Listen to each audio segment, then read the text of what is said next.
اب آپ اس مبارک سلسلے کا چھٹا حلقہ سماعت فرمائیں۔ کو بھلائی کا حکم کرو اور برائی سے روکو، ورنہ تو تم مسلمان نہیں بن سکتے۔ اب سیدنا صدیق رضی اللہ تعالی عنہ چلے، حضرت عثمان کے پاس آئے، ان پہ اسلام پیش کیا، فاسلم عثمان، حضرت عثمان بھی مسلمان ہو گئے۔ پھر حضرت سعد ابن ابی وقاص کے پاس آئے، ان پہ اسلام پیش کیا، حضرت سعد بھی مسلمان ہو گئے۔ عبد الرحمن ابن عوف کے پاس آئے، ان پہ اسلام پیش کیا، وہ بھی مسلمان ہو گئے۔ حضرت طلحہ کے پاس آئے، ان پہ اسلام پیش کیا، وہ بھی مسلمان ہو گئے۔ اور اسی طریقے سے اب یعنی جو اسلام پھیلنا شروع ہوا تو لوگ سیدنا ابو بکر کے ہاتھ پہ اسلام لا رہے، اور پھر فقراء میں سے، ضعفاء میں سے حضرت عمار، یاسر، سمیہ، صہیب، خباب، یہ سب اسلام لے آئے۔ حضور صلی اللہ علیہ وسلم نے اب اللہ کے حکم کے مطابق، کیونکہ اب تو اللہ نے حکم دے دیا تھا نا کہ انذر، اب تو لوگوں کو ڈرائیں، اب تو لوگوں کو دعوت دیں، اب تو آپ لوگوں کو پیغام الہی پہنچائیں اور دعوت توحید دیں، اور جو نہ مانے ان کو عذاب جہنم سے ڈرائیں، کیونکہ نبی کا تو وظیفہ ہی بشیر و نذیر ہوتا ہے کہ ماننے والوں کو بشارت دے اور انکار کرنے والوں کو ڈرائے۔ تو حضور صلی اللہ علیہ وسلم کے بارے میں آتا ہے کہ آپ نے ایک دن یہ کیا کہ صبح جو تھا جبل ابی قبیس پہ چڑھ گئے۔ آپ تو جانتے ہیں یہ مکے کا حجر اسود کے سامنے جو پہاڑ ہے جس پہ اب محلات بنے ہیں، یہ جبل ابی قبیس، اور اس پہاڑ کی بھی اپنی شان ہے کہ ھذا اول جبل وضع علی الارض، یہ دنیا کے پہاڑوں میں سب سے پہلا پہاڑ ہے جو زمین میں رکھا گیا، باقی پہاڑ سب بعد میں رکھے۔ حضور صلی اللہ علیہ وسلم جبل ابی قبیس پہ چڑھے، اور عربی زبان میں اس زمانے میں رواج تھا کہ اگر صبح کے وقت میں یا کوئی خطرناک بات کہنی ہو، لوگوں تک پہنچانی ہو، تو سپیکر یا مواصلات کے ذرائع تو نہیں تھے، لوگ اونچی جگہ پہ کھڑے ہو جاتے اور کہتے واہ صباحا۔ اب حضور نے 2-3 دفعہ جب آواز لگائی، سارے مکے والے بھاگے، کیونکہ وہ تو جانتے تھے کہ اللہ کا نبی ہے، محمد الرسول اللہ۔ نبی نہیں مانتے تھے کہ صادق الامین تو مانتے تھے کہ سچا ہے، امانت والا ہے، دیانت والا ہے، اور جس نے 40 سال میں کبھی اپنی زبان مبارک سے غلط بات نہیں کی، اور وہ کبھی پہاڑ پہ نہیں چڑھے، اور انہوں نے ایسا تو کبھی نہیں کیا۔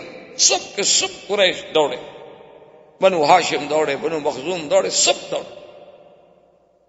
آئے تو کیا دیکھتے ہیں کہ سرکار دو عالم صلی اللہ علیہ وسلم سیدنا محمد الرسول اللہ پہاڑ پہ کھڑے ہیں، اور سارے قریب آ گئے، اور آپ نے فرمایا کہ سرداروں، قریشیوں، مکے والوں، ایک بات بتاؤ، اگر میں تمہیں یہ خبر دوں کہ اس پہاڑ کے پیچھے تمہارا دشمن جو ہے لشکر لے کے بیٹھا ہوا ہے اور حملہ کرنے والا ہے، کیا تم میری خبر کو مان لو گے؟ تو انہوں نے کہا کہ جی بالکل مان لیں۔ یعنی اتنی بڑی اہم خبر کہ بھی پہاڑ کے پیچھے دشمن فوجیں لے کے یہاں تک پہنچ گیا ہے، ابھی بس چڑھائی کرے گا تم پر، اتنی بڑی خبر اگر میں دوں تو میری خبر کو مان لو گے؟ انہوں نے کہا جی بالکل مان لیں گے، کیسے نہیں مانیں گے؟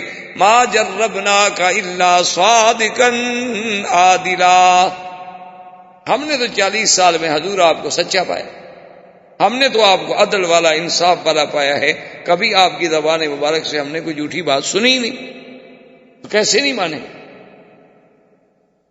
تو حضور نے فرمایا پھر سنو، میں تمہیں ایک کلمہ سکھلاتا ہوں، اگر وہ تم مان لو نا، صرف عرب تو عرب، عجم بھی تمہارے غلام ہو جائیں، صرف عرب نہیں،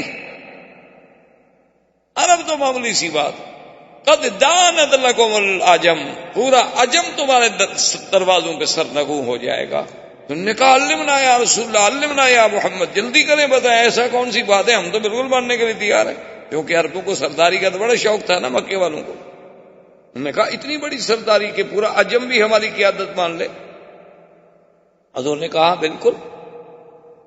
تو انہوں نے کہا حضور پھر دیر کس بات کی ہے، مہربانی کرو ہمیں جلدی بتاؤ۔ آپ نے فرمایا قولوا لا الہ الا اللہ تفلحوا، مکے والوں پھر یہ سب غیر اللہ کو چھوڑ، پھر تمام آلہہ باطلہ کو دلوں سے نکال کے ایک واحد معبود کا اقرار کرو۔ اب جب حضور نے دعوت توحید دی، اتنے گرم ہوئے کہ آپ کا بالکل حقیقی چچا ابی لہب، جس کی کنیت تھی، نام اس کا ابی لہب نہیں تھا، ابی لہب کنیت تھی، نام اس کا عبد العزیٰ تھا، کیونکہ عرب میں یہ رواج ہوتا ہے، ایک نام ہوتا ہے، ایک کنیت ہوتی ہے اور ایک لقب۔ تو اس کا نام تو عبد العزیٰ تھا لیکن کنیت ابی لہب تھی، اور علماء نے یہ بھی لکھا ہے کہ ابی لہب کنیت اس لیے رکھی گئی کہ اتنا خوبصورت آدمی تھا کہ اس کے رخسار ایسے جلتے تھے جیسے انگارے چمک رہے، اتنا سرخ۔ تو اس نے، بدبخت نے، سرکار دو عالم صلی اللہ علیہ وسلم کی شان میں سب سے پہلی جو گستاخی کی تو ابی لہب نے کی، کہا کہ تبا لک لہذا جماعتنا، کہنے لگا نعوذ باللہ، ہلاکت ہو آپ کے لیے، آپ کے ہاتھ ٹوٹ جائیں۔ ایک محاورہ ہے عرب کا تبن، تو اس نے کہا کہ آپ کے ہاتھ ٹوٹ جائیں، نعوذ باللہ، آپ کے لیے اسی لیے ہمیں بلایا تھا، یہی ایک کلمہ ہمیں سنانا تھا، اسی لیے تم نے ساری برادری کو تکلیف دی، اکٹھا کر لیا۔ اور یہ کہہ کر لوگوں سے کہا چلو چلو چھوڑو چھوڑو چھوڑو، بس اس کی باتیں نہ سنو، اور لوگ چلے گئے۔ اسی لیے اللہ نے قرآن پاک میں اپنے مدنی پاک کی شان میں جو اس نے اہانت کی تھی، ایسا بدلہ لیا دنیا میں بھی کہ قیامت تک اس پر لعنت برستی رہے کہ تبت یدا ابی لہب وتب ما اغنی عنہ مالہ وما کسب سیصلی نارا ذات لہب وامرأتہ حمالۃ الحطب فی جیدہا حبل من مسد۔ تو اللہ نے قرآن پاک میں اتارا تو ابی لہب یہ کہہ کے آ گیا، لیکن اب کافروں نے حضور صلی اللہ علیہ وسلم کے مقابلے پر آنے کی سوچنی شروع کر دی کہ بھئی یہ تو روز توحید کی بات کر رہا ہے، کبھی سنتے ہیں حضرت عثمان مسلمان ہو گئے، کبھی سنتے ہیں عبد الرحمن بن عوف مسلمان ہو گئے، کبھی ہم سنتے ہیں کہ طلحہ مسلمان ہو گئے، اب مقابلے پہ تم۔ اور حدیث پاک میں آتا ہے کہ سب سے بڑا بدبخت ملعون ابی جہل، جو اپنے آپ کو ابو الحکم کہلاتا تھا، عمرو ابن حشام نام تھا اور کنیت اس نے ابو الحکم رکھی ہوئی تھی کہ فیصلوں کا باپ، کہ اتنا بڑا فیصلے کرنے والا، لیکن اصل تو وہ ابی جہل تھا۔ ایک دن میرے آقا طواف کر رہے ہیں اور قریش جو تھے طواف کے کناروں پہ بیٹھے ہیں، اور جب حضور ان کے قریب گزرتے ہیں تو اللہ معاف فرمائے اپنی اپنی زبان میں انتہائی نازیبا باتیں حضور سے کہتے ہیں، لیکن وہ دامن، وہ یعنی کوہ استقامت، وہ صبر و استقامت کا پہاڑ، وہ رحمت دو جہاں کہ جس کی زبان کے مبارک سے کبھی دشمن کے لیے بھی کوئی گندی بات نہ نکلی، وہ رسول عربی، وہ رسول عربی، وہ نبی الامی الہاشمی، وہ رحمت للعالمین، کہ جو فرماتے تھے انما بعثت رحمتن، اللہ نے مجھے رحمت بنا کے بھیجا ہے۔ آپ فرماتے تھے میں کیسے کسی کو لعنت کروں، اللہ نے مجھے لعنت کرنے والا بنا کے نہیں بھیجا۔ ابو جہل نے ایسی بدبختی نے گستاخی کی حضور کی شان میں جو ناقابل نقل ہے۔ اللہ اکبر، اور حضور کوئی جواب نہیں دے، حضور صلی اللہ علیہ وسلم سنتے ہیں اور اپنے طواف۔ آخر ابو جہل نے سامنے آ کر دھمکی دی، ایک عورت دیکھ رہی تھی، اسے احساس ہوا کہ اب یہ قریش اتنے گرم ہیں، معلوم ہوتا ہے کہ یہ لازماً حضرت محمد الرسول اللہ صلی اللہ علیہ وسلم کو تکلیف پہنچائے، تو اب عورت بیچاری مقابلہ تو نہیں کر سکتی۔ ایک روایت مبارک میں آتا ہے کہ اس عورت نے جا کے سیدہ فاطمہ الزہرا سے کہا، اور بی بی فاطمہ الزہرا جب آئی اس نے دیکھا کہ میں بھی ایک عورت کا کیا مقابلہ کروں، تو انہوں نے جا کے حضرت صدیق کو خبر دی، اور حضرت صدیق آئے اور کافروں کے اور حضور کے درمیان میں آ کے دیوار بنی۔ ظالمو، بات نہ مانو، تمہاری مرضی، لیکن تمہیں یہ کیا بات ہے کہ تم لڑنے اور مرنے پہ آمادہ۔ اور بعض روایات میں یہ بھی آیا ہے کہ حضرت صدیق رضی اللہ تعالی عنہ کو بھی انہوں نے مارا اور حضور صلی اللہ علیہ وسلم پر بھی حملہ کیا، لیکن بعض مفسرین محدثین کہتے ہیں کہ نہیں، یہ واقعات بعد کے ہیں۔ اس دفعہ تحدید جو تھی وہ صرف زبانی کلامی رہی، لیکن سب سے زیادہ گستاخی کرنے والا جو تھا وہ ابو جہل تھا۔ اب اب جناب جب ابو جہل کے بارے میں اس عورت نے تو سن لیا تھا نا کہ ابو جہل کیسی کیسی باتیں کہہ رہا ہے حضور کو، تو وہ دوڑی ہوئی گئی تو اس نے جا کے سیدنا حمزہ رضی اللہ تعالی عنہ کو کہا کہ حل سمیتا، تمہیں پتا ہے کہ ما قال ابی جہل نے آج کیا کیا؟ انہوں نے کہا کیا؟ چونکہ حضرت حمزہ شکار کھیلنے کے لیے گئے ہوئے تھے اور شکار کھیل کے ہی باہر جنگل سے تشریف لا رہے تھے کہ راستے میں عورت مل گئی. اس نے کہا آج تو اس نے ایسی ایسی باتیں کی، اتنی نعوذ باللہ سب کو شتم کیا اور اتنی تحدید کی اور اتنی دھمکیاں دی کہ زمین پھٹ جاتی، لیکن کوئی بھی حضور کی طرف سے جواب دینے والا نہیں تھا اور حضور صبر کر کے سنتے رہے. حضرت حمزہ کا خون کھول گیا. اب اسلام تو نہیں لائے تھے، مسلمان نہیں ہوئے تھے. حضرت حمزہ نے اپنا شکار وکار وہیں پھینکا اور دوڑے تلوار لے کر اور پوچھا آئین ابی جہل، ابا جہل کا. انہوں نے کہا وہ دار الندوہ میں بیٹھا ہے. تو دار الندوہ میں پہنچے اور آتے ہوئے ابی جہل کے سر پہ تلوار الٹی کر کے ماری کہ اس کے سر کو زخمی کر دیا اور خون بہنے لگا. انہوں نے کہا حل تسب محمد، خبردار تم محمد مصطفیٰ کو گالیاں دیتے ہو. اللہ کے نبی کے خلاف کوئی اگر زبان ہلے گی تو میں زبان کھینچ لوں گا. تم نہ مانو ان کی بات کو، لیکن یہ تمہیں کس نے حق دیا ہے کہ گالیاں دو؟ تمہیں نہیں پتا کہ میں ابھی زندہ ہوں؟ تمہیں نہیں پتا کہ حمزہ ابھی دنیا میں موجود ہے؟ اور اس کو مار کر بنی مخزوم کو جب پتا چلا تو وہ وہاں سے تلواریں لے کے نکلے حضرت حمزہ کے مقابلہ کرنے کے لیے. بنو مخزوم جو تھا وہ قبیلہ تھا ابی جہل کا، اصل قبیلہ تو قریش تھا نا، پھر آگے شاخیں تھیں، کہیں بنو ہاشم تھے، کہیں بنو مخزوم تھے، کہیں بنو کلاب تھے، کہیں بنو، اصل تو قریش تھے. تو وہ جناب جب دوڑے تو ابو جہل آدمی تو بہرحال یعنی اپنے دنیاوی اعتبار سے تو بڑا سمجھدار تھا. اس نے اپنے قبیلے سے کہا کہ لا تفعلوا شیئا لا تقولوا شیئا، خبردار حمزہ کو کچھ نہ کہنا، زیادتی تو میری ہے، میں نے حضور کی شان میں گستاخی تو کی، گالیاں تو دی. اللہ کے نبی نے، حضرت محمد رسول اللہ صلی اللہ علیہ وسلم نے تو مجھے کچھ نہیں کہا تھا، لیکن میں نے زیادتی کی. تو اب اگر حمزہ نے اپنی اس زیادتی کا بدلہ لیا ہے تو ٹھیک ہے، آخر حضرت حمزہ تو ان کے ابن عم ہیں. تو حضرت حمزہ اس خوشی میں پوچھتے ہوئے آئے کہ این محمد صلی اللہ علیہ وسلم، کہ محمد رسول اللہ کہاں؟ انہیں بتلایا گیا کہ حضور اپنے گھر میں. تو حضرت حمزہ رضی اللہ تعالی عنہ اسی عالم میں تشریف لائے اور آگے کہا کہ ابشر یا محمد، کہ محمد پاک مبارک ہو، میں نے تمہارا بدلہ لے لیا، انتقام لے لیا میں نے ابی جہل سے کہ اس نے آپ کی شان میں زبان درازی کی، اور میں نے دار الندوہ میں سرداروں کے سامنے، روسائے کفار قریش کے سامنے اس کے سر پہ تلوار مار کے سر زخمی کر دیا. حضور چپ. تو حضرت حمزہ نے کہا حضور میں اتنا بڑا مقابلہ کر کے آ رہا ہوں، یعنی میں نے ابو جہل سے لڑائی لے لی، بنو مخزوم سے لڑائی لے لی، اور آپ کو خوشی نہیں ہوئی. آپ نے فرمایا حمزہ مجھے تو خوشی تب ہوگی جب تم کہو گے لا الہ الا اللہ. یہ بدلہ لینا تو معمولی سی بات، یہ تو تم نے میری ذات کا دفاع کیا ہے، تم نے میرے دین کا تو دفاع نہیں کیا.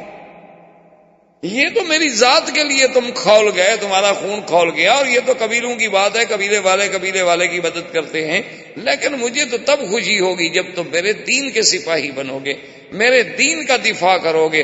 فشہد وقال فاسمع یا رسول اللہ اشہد ان لا الہ الا اللہ واشہد ان محمد رسول اللہ. انہوں نے کہا حضور پھر سن لیں، اگر آپ کو اسی پہ خوشی ہے تو پھر گواہ ہو جائیں گے میں بھی مسلمان ہوں. اب حضرت حمزہ بھی مسلمان ہو.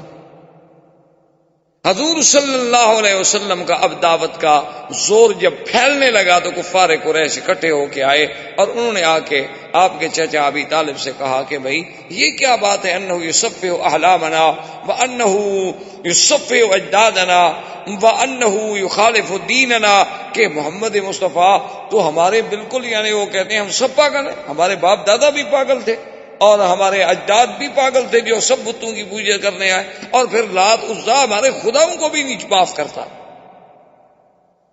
اس کا کیا کیا جائے؟ تو اس نے کہا کہ تم خود بات کرو. نے کہا کہ نہیں تم بھی بات کرو، ہم بھی بات کریں گے. تو ایک روایت میں آتا ہے کہ سردار قریش اکٹھے ہو کے آئے، انہوں نے کہا محمد عربی صلی اللہ علیہ وسلم ہم آپ سے کچھ بات کرنا چاہتے ہیں. انہوں نے ٹھیک بات، کیا بات؟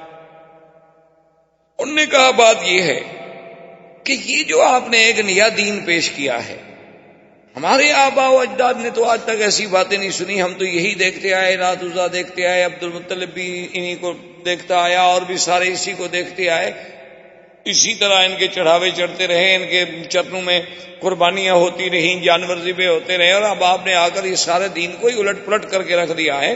تو آپ مجھے بتائیں، کہیں کوئی آپ کو تکلیف تو نہیں؟ آپ پر کسی جن کا اثر تو نہیں؟ اگر ایسی بات ہو تو ہم آپ کو فلاں فلاں آدمی کے پاس لے جاتے ہیں اور آپ کا علاج کراتے ہیں۔ اور دوسری بات یہ ہے کہ یا رسول اللہ، اگر آپ کو یہ خیال ہو کہ ہم ایک نئی بات پیدا کر کے میں شہرت حاصل کروں اور میں لیڈر بن جاؤں اور مکے کی مجھے حکومت و سلطنت مل جائے، تو ہم مکے کی سلطنت آپ کو ویسے دینے کے لیے حاضر ہیں، آپ ہمارے سردار بن جائیں، ہم آپ کے غلام بننے کے لیے تیار ہیں۔ اور تیسری بات یہ ہے کہ آپ کسی بڑے گھر میں اگر شادی کرنا چاہتے ہوں، کیونکہ جب شہرت ہوتی ہے تو پھر بڑے گھر کی لڑکیاں بھی شادی کر لیتی، پھر جو ہے شہرت کے بعد پھر دولت والت کو نہیں دیکھا جاتا۔ دیکھا نہیں آج کل آپ نے کہ جیسے شہرت ہو چاہے برائی کی ہو، بڑے سے بڑے خاندان کی لڑکیاں جو ہیں وہ شادی کر لیتی۔ تو اگر آپ کو کسی ایسی بات کی تمنا ہے تو آپ اشارہ تو کریں، آپ اشارہ تو کریں مکے کے کس خاندان کا، ہم تو ہر لڑکی قربان کرنے کے لیے تیار ہیں۔ جب سب بات کہتے رہے تو رحمت دو جہاں سنتے رہے۔ یہ بھی تو ایک ادب تھا، یہ بھی تو ایک مقام تھا کہ دشمن کی ہر بات پہ فوراً نہیں ٹوکا، بلکہ الف سے لے کر یہ تک بات سنی، اور اس کے بعد آپ نے فرمایا اور کچھ کہنا؟ انہوں نے کہا کہ نہیں جی، ہم تو آپ کو ساری باتیں کہہ چکے کہ آپ کو علاج کرانا ہے تو ہم حاضر ہیں، آپ کو جن کا اثر ہے تو جن نکالنے کے لیے ہم حاضر ہیں، آپ کو دولت چاہیے تو ہم دینے کے لیے حاضر ہیں، مکے کی سرداری چاہیے تو سردار ماننے کے لیے حاضر ہیں، کسی اعلیٰ نسل کے خاندان میں شادی کرنی ہے تو ہم بچیاں دینے کے لیے تیار ہیں، اور بتائیں کیا کریں، بس مہربانی کرو ہمارے خداؤں کی برائی چھوڑ۔ یہ حضور کا وہ تاریخی جواب ہے جو آج تک صفحات سیرت میں سورج کی طرح چمکتا ہے۔ حضور پاک نے فرمایا مکے والوں سنو، لو وضعونی الشمس فی یمینی والقمر فی یساری، آپ نے فرمایا مکے والوں سنو، اے قریشیوں سنو، اگر تم سورج لا کر میرے داہنے ہاتھ پہ رکھ دو اور چاند لا کر میرے بائیں ہاتھ پہ رکھ دو، میں ان کو تو ٹھوکر مار سکتا ہوں لیکن اللہ کی توحید کی دعوت نہیں چھوڑ سکتا۔ یہ میں نے پیسوں کے لیے مشن شروع کیا، یہ تو اللہ کا حکم ہے۔ مانا یہ تھا کہ اگر ساری دنیا کی شاہی دے دو، دیکھو نا تم بھی تو مثالیں دیتے ہو نا جی کہ برطانیہ کی اتنی بڑی حکومت تھی کہ ان کی حکومت میں سورج نہیں ڈوبتا تھا، مانا یہ ہے سورج نہ ڈوبنے کا، یعنی ملک اتنا بڑا تھا کہ ایک جگہ غروب ہو رہا ہے دوسری جگہ طلوع ہو رہا ہے، مانا یہ تھا۔ تو اسی طرح مقصد یہ تھا، ورنہ سورج لا کے کون رکھ دیتا؟ مقصد یہ تھا کہ اگر تم مجھے چاند سورج جہاں تک چمکتا ہے وہ ساری شاہی مجھے میرے حوالے کر دو، اور مجھ سے کہو کہ میں یہ کام چھوڑ دوں تو میں یہ کام نہیں چھوڑ سکتا، کیونکہ میں تو اللہ کا نبی ہوں اور اللہ کے احکام کا پابند ہوں۔ اب اور مخالفتوں کا آغاز شروع ہوا۔ اب لوگوں نے کہا کہ کریں کیا، اور ساتھ ان کو یہ تکلیف ہوتی کہ عجیب بات یہ ہے کہ جو بھی حضور کے قریب جاتا ہے وہ فوراً مسلمان ہو جاتا ہے، جو نفرت ہے قریب نہیں جاتا، کیونکہ آپ اگر اینک پہن لینا جی سرخ شیشے والی تو پورا علاقہ آپ کو سرخی نظر آئے گا، اور سبز پہنے تو سبز نظر آئے گا۔ جب آنکھوں پہ بغض کی اینک چڑھی ہو پھر تو نبی کا نبوت بھی سمجھ نہیں آتی نا۔ تو انہوں نے کہا کہ جی اب کیا کریں، سمجھ نہیں آتی یہ بات کیا ہے، آخر حضور کے پاس نہ تو پیسہ ہے اور نہ حضور کے پاس کوئی بہت بڑی قوت ہے، طاقت ہے، عمار ہے، یاسر ہے، بی بی سمیہ ہے، صہیب ہے، خباب ہیں، ابی ذر ہیں، غریب لوگ ہیں، غلام ہیں۔ تو اس کے باوجود آخر حضور کی بات کا اتنا اثر کیا ہے؟ تو ایک دن سارے سردار بیٹھے تھے، کہنے لگے کوئی حل کریں کہ مسئلہ کیا ہے؟ تو ولید ابن المغیرہ نے کہا کہ ایسا کرو تم مجھے چھوڑو، میں جا کے بات کرتا ہوں اور پھر میں آگے تمہیں حقیقت بتلاتا ہوں کہ حقیقت کیا ہے۔ یہ ولید ابن المغیرہ وہ ہیں جو حضرت خالد کے بعد، اور یہ قریش مکہ کا بہت بڑا سر۔ اور دولت کے اعتبار سے بھی بہت بڑا آدمی تھا اس زمانے میں. مکے سے لے کر طائف تک اس کے باغات تھے اور زمینیں تھیں اور پیسہ تھا. اسی لیے وہ بڑی فخر کرتا تھا انا الولید ابن الولید، میں اکیلا ہوں دنیا میں. تو وہ آیا حضور کی خدمت میں، آ کے بیٹھ گیا. کہنے لگا حضور میں نے آپ سے باتیں کرنی ہیں. اور فرمایا بتاؤ کیا بات. اس نے پھر وہی ساری باتیں دہرائی کہ جی آپ کیوں ہمیں جھوٹا کر رہے ہیں، آپ کیوں ہمارے خداؤں کی تذلیل کر رہے ہیں. حضور سنتے رہے. جب بات ختم ہو گئی حضور نے فرمایا ولید تم نے بات ختم کر لی؟ تو ولید نے کہا کہ ہاں یا محمد میں نے بات ختم کر لی. آپ نے فرمایا اچھا بیٹھو اب میری بات بھی سن. حضور صلی اللہ علیہ وسلم نے اللہ کے قرآن کی سورت فصلت پڑھی. جب حضور نے قرآن پڑھنا شروع کیا تو اس آیت میں، ان آیات میں ایک آیت یہ بھی تھی کہ کیا تم اس مقام پر جانا چاہتے ہو کہ جیسے قوم عاد پہ اللہ کا عذاب آیا تم پر بھی آئے. جب یہ آیت اس نے کہا ناشدتک باللہ وبالرحم یا محمد، تمہیں اللہ کی قسم، تمہیں ہماری رشتہ داری کی قسم، بس کریں میں نہیں برداشت. اور وہاں سے ولید دوڑا اور سیدھا گھر. وہ ندبے میں قریش وہاں بیٹھے ہیں انتظار کر رہے ہیں اور ولید دوڑا سیدھا گھر. اب قریشیوں نے کہا کہ ہاں صبا ولید. معلوم یہ ہوتا ہے کہ ولید پر بھی اللہ کے نبی کا اثر ہو گیا. دیکھو نا وہ ادھر آنا تھا نا ہمیں جواب دینے کے لیے، ہمارے بجائے وہ گھر چلا گیا. معلوم ہوتا ہے کہ وہ بھی گیا. اب ابو جہل لے کے وہاں پہنچا. اس نے کہا تمہیں کیا ہو گیا؟ کیا تم بھی سبو تھا؟ تم نے بھی دین محمد مصطفیٰ اختیار کر لیا اور باپ دادے کے دین کو چھوڑ دیا؟ اس نے کہا چھوڑو ان باتوں کو، یہ باتیں نہ کرو. تو اس نے کہا کہ جادوگر ہے. اس نے کہا کیا کہتے ہو؟ میں سب سے زیادہ جادو کو جاننے والا ہوں. انہوں نے کہا شاعر ہے. اس نے کہا واللہ انا اعرف بکلام الشعراء، میں زیادہ شعراء کو جاننے والا ہوں. انہوں نے کہا جادوگر بھی نہیں، شاعر بھی نہیں، تو کاہن ہے. انہوں نے کہا چھوڑو کیا کہتے ہو، کاہن گندے پلید رہنے والے لوگ ہیں، محمد عربی کا کہانت سے کیا تعلق ہے؟ اس نے کہا آخر وہ کیا ہے؟ اس نے کہا بات سنو، وہ جو کہتا ہے کہتا سچ ہے. اور جو قرآن اس نے پڑھا ان علیہ لحلاوۃ، خدا کی قسم اس میں ایسی مٹھاس تھی، وَإِنَّ عَلَيْهِ لَتَلَاوَةٌ وَإِنَّ أَعْلَاهُ لَمُثْبِرٌ وَإِنَّ أَسْفَلَهُ لَمُغْدِقٌ. وہ تو ایسا کلام تھا کہ اس نے تو میرا سب کچھ اڑا کے رکھ لیا اور میں تو یہ سمجھا کہ کہیں اب عذاب ہم پر نازل نہ ہو جائے. خدا کی قسم وہ جو کہہ رہا ہے وہ کسی بندے کا کلام نہیں. انہوں نے کہا دیکھا ہم تو کہتے تھے نا اچھا تم بھی تو اب جا رہے ہو نا. انہوں نے کہا نہیں میں نے خیر اپنا دین تو نہیں چھوڑا، لیکن جو بات سچی ہے وہ شاعر نہیں، وہ ساحر ہے. تو اب ابو جہل نے اسے تانے دے کر روکنے کی کوشش کی کہ اس کو غیرت دلاؤ کہ اچھا یار تم تو بڑے سردار بنتے تھے، ایک بات سنی اور تم بھی ختم ہو گئے. نہیں میں اپنے دین پہ قائم. وہ ضد میں آ گیا نا. پھر ابو جہل جانتا تھا کہ اس کی غیرت کو بھارو نہیں ہے تو کیا حد سے یہ بھی مسلمان ہوتا ہے.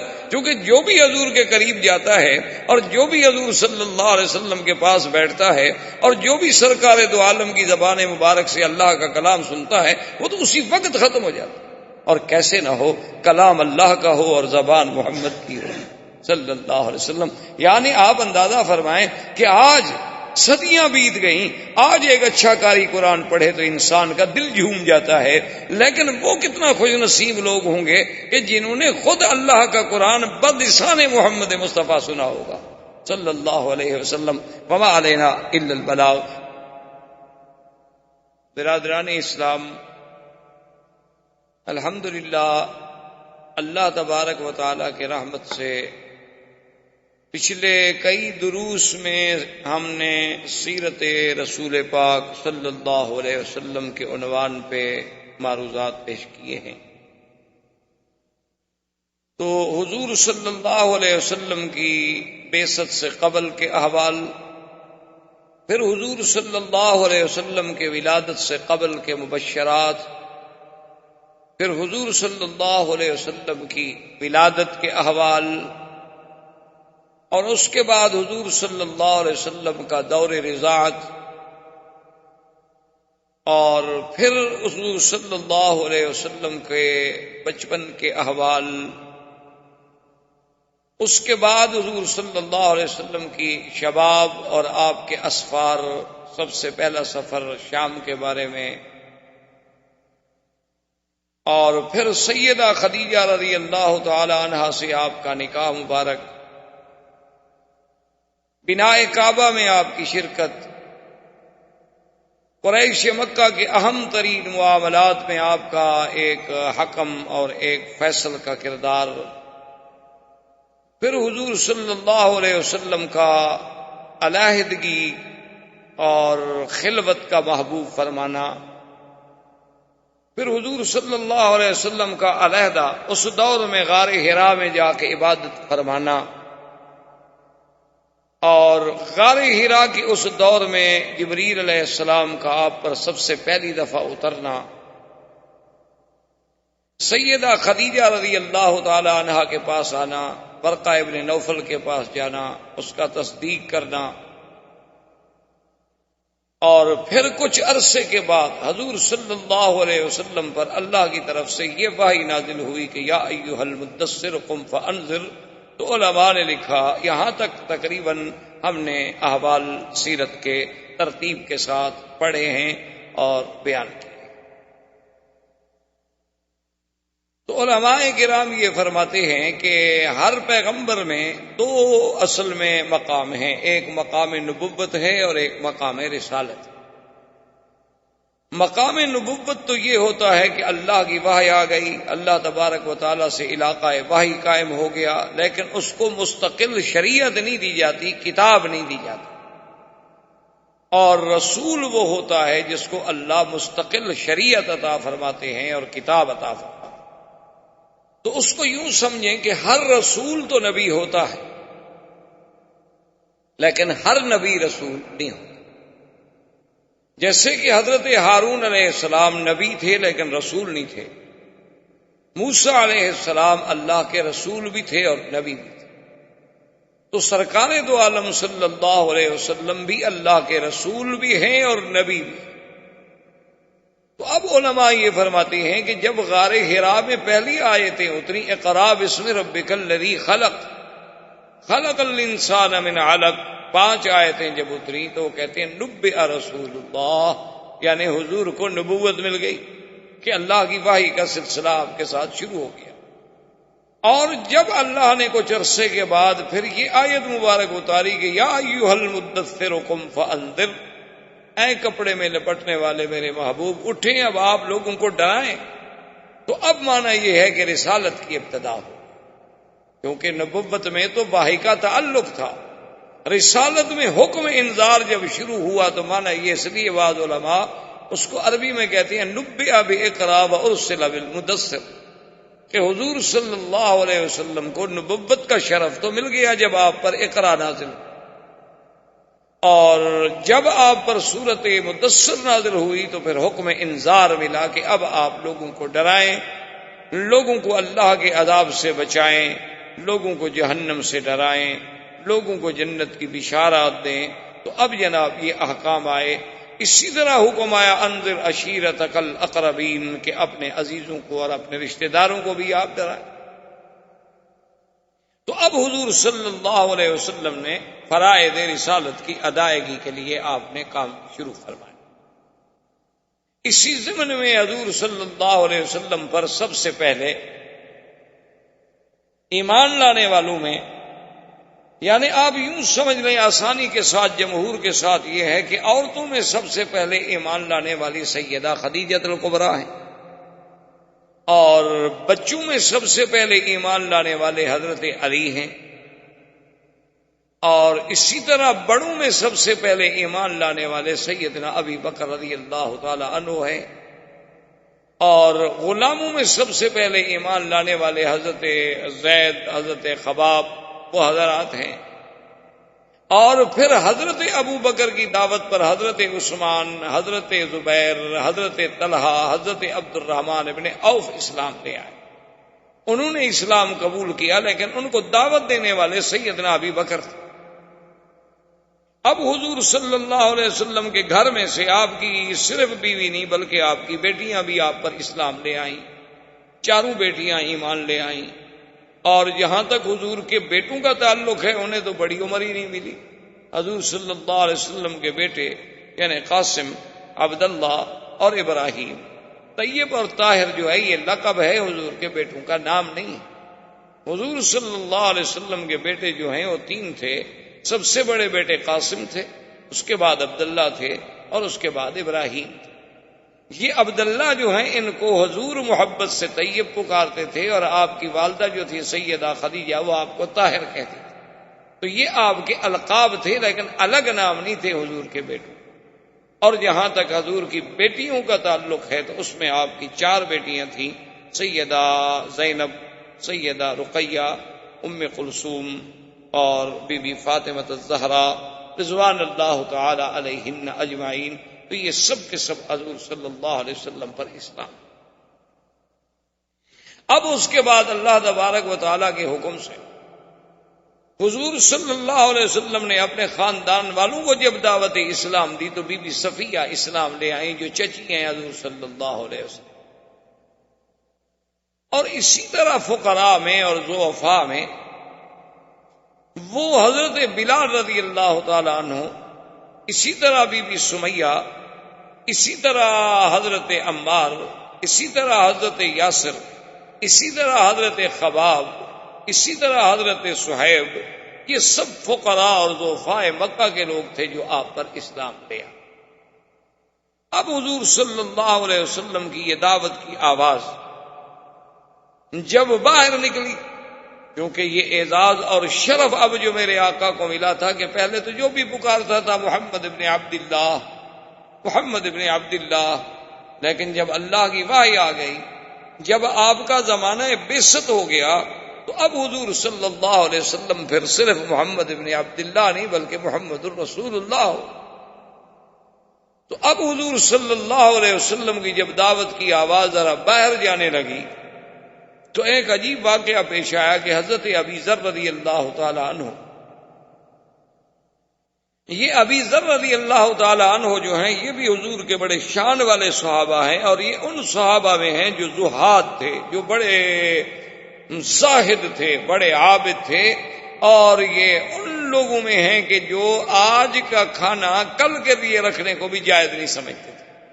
یعنی حضرت ابی ذر جو تھے ان کا اتنا اس بات پہ یقین تھا، وہ کہتے تھے کہ مسلمان کو کیا ضرورت ہے کہ کل کے لیے کھانا بچا کے رکھے، کوئی پتہ نہیں ہم کل زندہ بھی رہیں گے کہ نہیں رہیں، تو کیا ضرورت ہے ہم خواہ کھانا رکھیں۔ ان کے نزدیک تو دوسرا جوڑا کپڑے بنانا جو ہے وہ بھی جائز نہیں تھا۔ تو حضرت ابی ذر بڑے عجیب اور بڑے شان والے صحابی گزرے ہیں رضی اللہ تعالی عنہ۔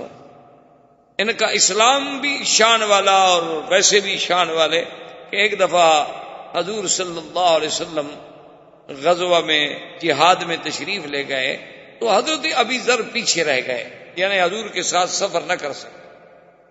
تو حضور کو بڑی تمنا تھی کہ ابی ذر رہ گئے، کیونکہ حضور کے ساتھ جہاد میں جانا کوئی معمولی سا شرف تو نہیں ہوتا تھا کہ جن لوگوں کو جہاد نصیب ہو اور بس صحبت محمد الرسول اللہ صلی اللہ علیہ وعلا آلہ وسلم۔ تو حضور صلی اللہ علیہ وسلم نے ایک دو دفعہ اپنے صحابہ سے بھی پوچھا کہ بھئی ابی ذر نہیں آئے، تو اب صحابہ کہیں کہ حضور وہ تو نہیں آئے۔ پھر حضور نے کچھ وقفے کے بعد پوچھا کہ اچھا ابی ذر نہیں آئے، تو صحابہ نے کہا کہ حضور وہ تو رہ گئے، خدا جانے کیا وجہ ہے، وہ تو سفر نہیں کر سکے اس دفعہ۔ تو پڑاؤ کر کے آپ کا قافلہ بیٹھا ہوا تھا، صحابہ آپ کے ارد گرد بیٹھے ہوئے تھے، دور سے غبار اڑتی ہوئی نظر آئی جیسے کہ کوئی ایک سوار آ رہا ہو۔ تو حضور نے جب نظر ڈالی دور تھے، ابھی کچھ نظر نہیں آ رہا تھا، صرف غبار اڑتی ہوئی نظر آ رہی تھی۔ تو آپ نے فرمایا کن ابا ذر، کہ خدا کرے تو ابو ذر ہو، یعنی آنے والا جو ہے خدا کرے تو ابی ذر ہو۔ تھوڑی دیر گزری تو جا ابی ذر، حضرت ابی ذر حاضر ہو گئے۔ حضور نے فرمایا کہ ابی ذر تم عجیب آدمی ہو، قافلہ چلا آیا اور تم اکیلے رہ گئے۔ تو ابا ذر آپ نے فرمایا کہ تحیا وحدہ تعیش وحدہ وتموت وحدہ، کہ ابو ذر اچھا تمہاری زندگی عجیب ہے کہ اب تو معلوم یہ ہوتا ہے کہ تم زندہ بھی علیحدہ رہو گے، زندگی بھی علیحدہ گزارو گے، اور موت بھی تمہیں علیحدگی میں آئے گی۔ حضور صلی اللہ علیہ وسلم کی زبان مبارک سے یہ لفظ نکل گئے۔ اب اللہ کے نبی کی زبان سے جو بات نکلے تو اللہ تو اس کو پورا فرما ہی دیتے ہیں۔ تو خدا کی شان یہ ہے کہ ابو ذر رضی اللہ تعالیٰ عنہ اپنے زہد کی وجہ سے سب سے الگ الگ تھلگ ہوتے تھے، حتیٰ کہ حضرت عثمان کے زمانے میں حضرت عثمان نے آپ کی آ کے منت کی انہوں نے کہا حضرت ابی ذر آپ ناراض نہ ہوں، آپ کا مدینے میں رہنا بڑا مشکل ہو گیا، آپ تو روز فتویٰ دے دیتے ہیں کہ جس نے رات گھر میں روٹی رکھی ہے نعوذ باللہ وہ بھی اسلام سے نکل گیا، جس نے دوسرا جوڑا کپڑے بنائے نعوذ باللہ اس نے بھی اسلام کی مخالفت کی، تو یہ حضرت ہمارے لیے تو بہت مشکل ہے، آپ مہربانی کریں مدینہ منورہ سے باہر ہی کہیں ڈیرا لگائیں۔ تو حضرت ابی ذر مقام ربضہ پہ چلے گئے۔ مدینہ منورہ سے تھوڑا دور فاصلے پر ایک جگہ تھی جس کا نام ربضہ ہے، تو وہاں دیہات میں جا کے اکیلا گھر بنا کے بیٹھ گئے، اور جو بندہ گزرتا اس کو دین کی تبلیغ کرتے رہتے۔ اور اللہ کی شان یہ ہے کہ جب آپ کی موت کا وقت آیا تو بیوی کے سوا کوئی بندہ نہیں تھا، نہ وہاں کوئی بستی تھی نہ آبادی تھی، بس مدینہ شریف سے لوگ آتے تھے، آپ کے لیے کچھ کھجوریں لے آتے تھے، کچھ لے آئے تو آپ نے کھانا وانا کھا لیا، ورنہ بس پانی پر اور چشمے کے پانی پر گزارا ہوتا تھا۔ تو موت کا وقت جب قریب آیا تو بیوی گھبرانے لگی، تو آپ نے فرمایا کہ دیکھو گھبرانے کی بات نہیں، مجھے تو اللہ کے نبی نے دعا کی تھی کہ تم نے علیحدہ ہی رہنا، تو اب اللہ کے نبی کی دعا ہے، میں نے تو علیحدہ رہنا تھا، علیحدہ مرنا تھا، تو لہذا اگر میں مر جاؤں گھبرانے کی کوئی بات نہیں ہے، مجھے غسل دے دینا، اور یہ میری ایک چادر پرانی سی پڑی ہے اس کو میرے اوپر ڈال دینا، کفن بن جائے گا، اور میرے سڑک پر مجھے رکھ دینا اور کہہ دینا، اعلان کر دینا کہ ابھی ذرا حضور کا صحابی فوت ہو گئے، اب اللہ جانے، اللہ کا کام جانے، اللہ چاہیں گے تو کوئی جنازے پڑھنے والا بھیج دیں گے، نہیں تو کوئی جنگل کے جانور آ کے کھا جائیں گے، جب حضور نے فرمایا کہ تم نے علیحدہ مرنا ہے تو ہم نے مرنا تو علیحدہ ہے۔ تو آپ کی زوجہ محترمہ نے آپ کی وصیت کے مطابق آپ کی موت کے بعد آپ کو غسل دیا، کفن دیا، اعلان کیا کہ مات ابی ذر صاحب رسول اللہ صلی اللہ علیہ وسلم، کہ آج حضور کا وہ ساتھی، حضور صلی اللہ علیہ وسلم کا دیوانہ و پروانہ ابی ذر فوت ہو گیا ہے، یا اللہ تو جانتا ہے میں اکیلی عورت ہوں، میں کیا کر سکتا۔ فمر بہا رکب اصحاب رسول اللہ، تو تاریخ میں آتا ہے ابھی تھوڑی سی دیر گزری کہ صحابہ کا ایک لشکر وہاں سے گزرا، انہوں نے دیکھا کہ میت رکھی ہے، یہ کیا مطلب ہے، سڑک پر اکیلی میت ہے۔ فلما سالوا فوجدوا ابا ذر، جب انہوں نے تحقیق کی تو ابی ذر کا جنازہ ملا، تو بڑے خوش ہوئے، جنازہ پڑھا اور وہیں ابی ذر رضی اللہ تعالی عنہ کو دفن کیا۔ تو یہ ابی ذر کی زندگی بڑی عجیب و غریب زندگی تھی۔ تو ابی ذر کہتے ہیں کہ مجھے اطلاع ملی کہ ایک نبی پیدا ہوئے ہیں جس کا نام محمد الرسول اللہ صلی اللہ علیہ وسلم، ان کے بھائی تھے، ان کو انیس کہتے تھے، انس کی تصغیر ہے انیس، تو جیسے سلیم سلیم، انس انیس، صحب صحیب، تو ان کا نام انیس تھا، اور یہ بہت بڑے شاعر، حضرت ابی رضی اللہ تعالیٰ عنہ کے بھائی جو تھے یہ بہت بڑے شاعر۔ چونکہ اس دور میں اصل بات یہ ہے کہ یاد رکھیں کہ اس زمانے میں فصاحت و بلاغت تو عربوں کی گھٹی میں پڑی ہوئی، یعنی ایک عام آدمی، ایک جنگل میں رہنے والا عربی جس نے کبھی ابتدائی جماعت تک نہیں پڑھی، جس نے کبھی الف با تا نہیں پڑھا، لیکن وہ فی الودی جب اشعار کہتا تھا دنیا حیران ہو جاتی۔ اللہ نے ان کو اتنا زبان دی تھی، اتنا ملکہ دیا تھا، اتنا یعنی ان کو عبور تھا اپنے کلام پر اور اپنی فصاحت و بلاغت پر، کہ دنیا عرب کی فصاحت و بلاغت کو دیکھ کے دنگ رہ جاتی تھی۔ اسی لیے علماء نے لکھا ہے کہ اللہ تبارک و تعالی نے ہر پیغمبر کو جو معجزے دیے ہیں وہ اس کے زمانے کے حالات کے مطابق دیے ہیں۔ کہ موسیٰ علیہ السلام کے زمانے میں جادوگروں کا دور تھا، ساری مصر جو تھا جادوگروں سے بھرا ہوا تھا، سحار تھے، ساحر بھی نہیں، بڑے بڑے سحار، بڑے بڑے علم سحر کے ماہرین پڑے تھے۔ تو اللہ نے موسیٰ علیہ السلام کو ایسے معجزے عطا فرمائے، فوقع الحق وبطل ما كانوا يعملون والقي السحرة ساجدين قالوا آمنا برب العالمين رب موسیٰ وہارون، کہ اللہ تبارک و تعالی نے موسیٰ علیہ السلام کو ایسا معجزہ دیا کہ جب آپ نے عصا ڈالا تو اس عصا نے ان کے سارے اس سحر کو ختم کر دیا، ان کی رسیاں پھٹا کر ڈالیں، تو اب حق واضح ہو گیا، باطل زائل ہو گیا، جادوگر سجدے میں گر گئے اور ایمان لے آئے۔ تو اس لیے اللہ نے ان کو معجزات ایسے دیے تھے کہ جو اس جنس اور اس زمانے کے مطابق یہ دلیل بن سکیں کہ یہ اللہ کا نبی ہے اور اس کا مقابلہ ہم نہیں کر سکتے۔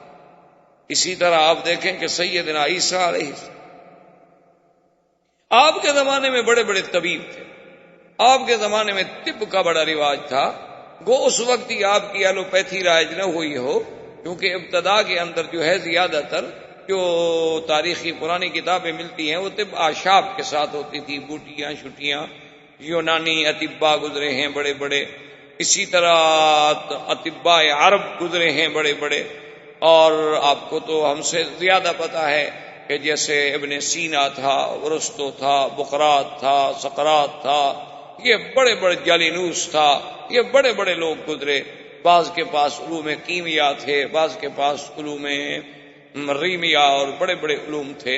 تو بہرحال چونکہ وہ طب کا زمانہ تھا تو اللہ نے عیسیٰ علیہ السلام کو ایسے معجزے دیے کہ بھئی وہ طبیب دنگ ہو کے رہ گئے کہ یہ کیا طب ہے کہ ایک آدمی ماں کے پیٹ سے اندھا پیدا ہوتا ہے اور کوئی آپریشن نہیں، کوئی محنت نہیں، کوئی اسپتال نہیں، بس ہاتھ لگایا اور بسم اللہ کہا اور آنکھیں کھل گئی، بس روشنی آ گئی۔ یہ کمال ہے کہ ایک آدمی برس کے داغ، یعنی آپ دیکھیں کہ آج دنیا کتنا علوم میں ترقی کر چکی ہے، لیکن ابھی تک کوئی ایسی دوا ایجاد نہیں ہوئی کہ برس ختم ہو۔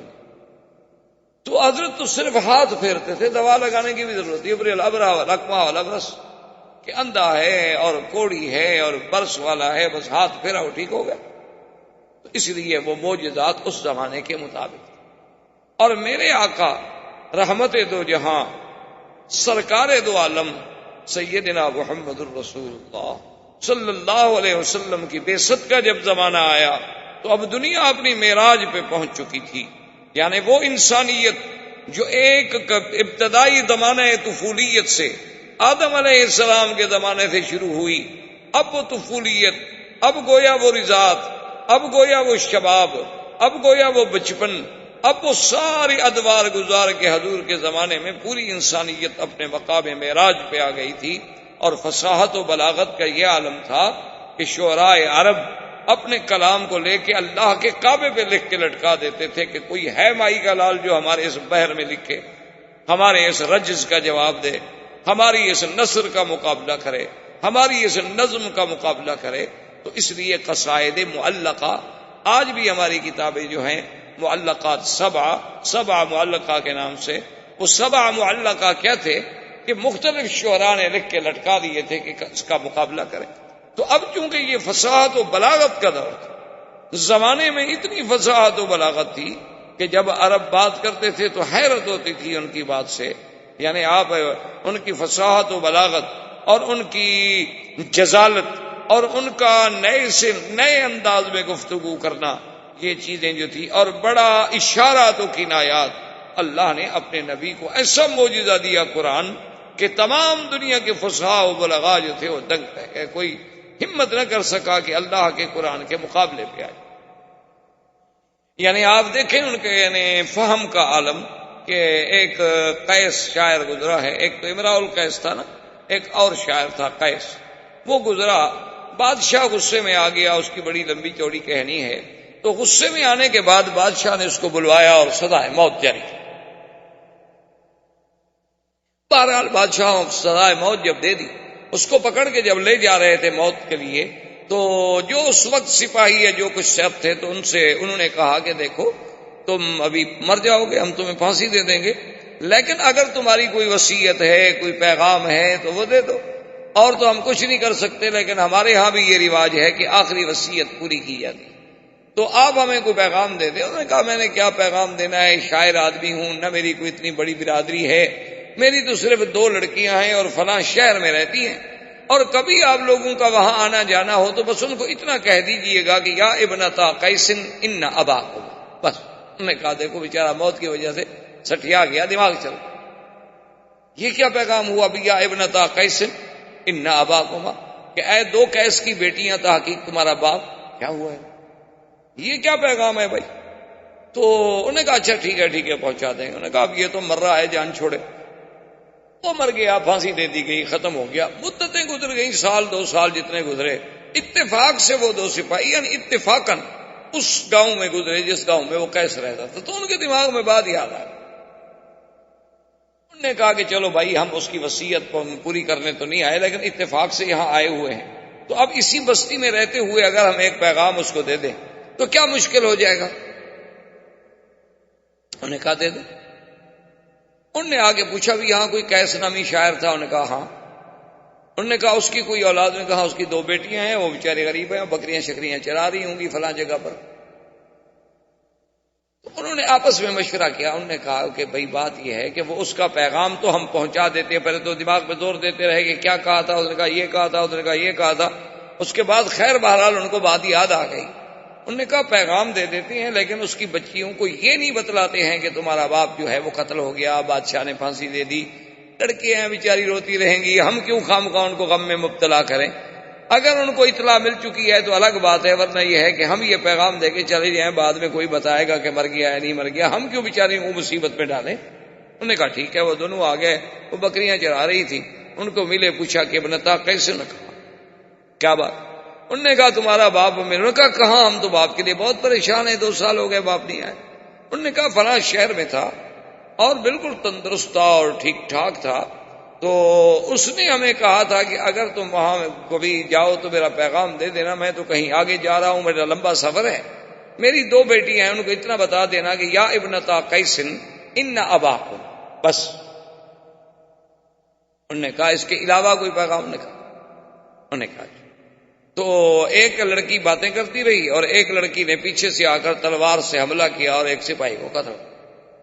جب تلوار ماری تو سپاہی تو مر گیا، دوسرا بھاگ گیا، اس کے پیچھے وہ لڑکیاں بڑی دوڑی لیکن وہ بھاگ گئی۔ اس نے آگے رپورٹ کی، بادشاہ نے پکڑا، وہ لڑکیاں پکڑی گئی۔ انہوں نے کہا تم نے ہمارا سپاہی مار دیا۔ انہوں نے کہا جی ہم نے تو اپنے باپ کا قاتل مارا ہے۔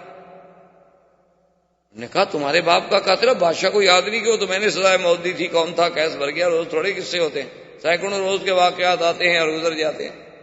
انہوں نے کہا وہ کیسے؟ انہوں نے کہا جی یہ ایک سپاہی موجود ہے، اس سے پوچھیں کہ اس نے ہمیں پیغام دیا ہے کہ یا ابنتا کیس ان اباکما۔ انہوں نے کہا ہاں جی۔ انہوں نے کہا اس نے اسی میں ہمیں حکم دیا تھا کہ قد قتل وقاتلہ لناکما، کہ تمہارا باپ مر چکا ہے، قتل کر دیا گیا اور قتل کرنے والے تمہارے سامنے کھڑے ہیں، بدلہ لینا ہے تو لے لو۔ تو ہمیں باپ نے اس میں پیغام دیا تھا، اور آپ تحقیق کریں اگر یہ ہمارے باپ کے قاتل نہیں ہیں تو پھر ہم نے زیادتی کی، اور اگر ہم نے اپنے باپ کا خون کا بدلہ لیا ہے تو بادشاہ سلامت، پھر آپ انصاف کریں۔ اگر ہم بچیاں ہیں، عورتیں ہیں، لڑکیاں ہیں، کہاں جاتی پھر ان کو ڈھونڈ رہے ہیں؟ اتفاق سے ہمارے پاس آ گئے تو باپ کے قاتل کو چھوڑ دیتی۔ تو بادشاہ نے جب تحقیق کی تو پتہ چلا کہ سزا تو ہم نے دی تھی لیکن یہی پولیس والے تھے اس کو لے جانے والے۔ تو انہوں نے کہا اچھا ٹھیک ہے، اس کے وارثوں کو ہم دیت دے دیتے ہیں، اور بچیوں کو کہا کہ تم چلی جاؤ۔ تو یعنی اندازہ یہ ہے کہ ایک لفظ سے اگلا پیغام سمجھ لینا، تو یہ کوئی معمولی بات نہیں ہوتی۔ یہ فصاحت و بلاغت جو ہے یہ بھی اللہ کی ایک دین ہے، ہر کسی کو نہیں ملتی۔ آپ کے ہاں بھی، آپ کی تاریخ ہند میں بھی بڑا ایک مشہور واقعہ گزرا ہے نا جی، کہ شہنشاہ ایران اس زمانے میں، جب وہ آج سے یعنی صدیوں پہلے، تو اس کے بیٹھے ہوئے ایک شاعر نے، یا کہتے ہیں کہ شہنشاہ ایران نے خود جو ہے اس کی زبان پہ ایک شعر آ گیا، فارسی زبان کا دورہ تھا کہ درے ابلق در جہاں کس نمی موجود، کہ بھئی موتی جو ہے وہ 2 رنگا نہیں ہوتا، یعنی اصلی موتی جو ہے یا سفید ہوگا جیسے اپنا ڈائمنڈ ہے، لال ہوگا جیسے یاقوت ہے، اچھا اسی طرح بھی نیلم ہوگا، زمرد ہوگا، کچھ ہوگا، یعنی ایک رنگ ہو۔ درے ابلق، ابلق کہتے ہیں نا جیسے گھوڑا ابلق ہوتا ہے جس میں 2 رنگ ہوتے ہیں، سفید ہے اور سرخ ہے، سفید ہے اور سیاہ ہے۔ تو اس نے کہا کہ درے ابلق در جہاں قسنمی موجود، کہ دنیا میں موتی جو ہے وہ 2 رنگا نہیں۔